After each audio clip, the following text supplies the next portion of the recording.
جوزي متجوزنا 4. واحدة فينا ما بتخلفش، وانا معايا 3 اطفال، وواحدة تانية معاها طفلين، والرابعة معاها طفلين برضو. دي صاحبة المشكلة اللي بعت المشكلة بتاعت النهاردة وبتقول: جوزي متجوزنا ومستريح على قفانا وبيسيبنا نشتغل شغل من البيت، واللي معاها فلوس تدفع هي اللي يبقى ليها الليلة وتاخد الحب والرضا كله. يعني انا لو عملت العشاء النهاردة اخد صينية العشاء وادخل بها على الأوضة وافوز بالليلة وافوز بجوزي واقفل علينا الباب. وسلفتي بكرة لو معاها فلوس تعمل كذا كده.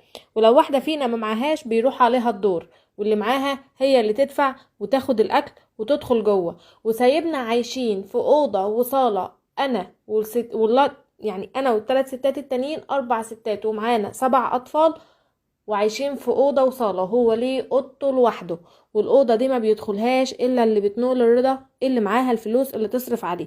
بصراحة فضلت عايشة كده كتير، بس دلوقتي خلاص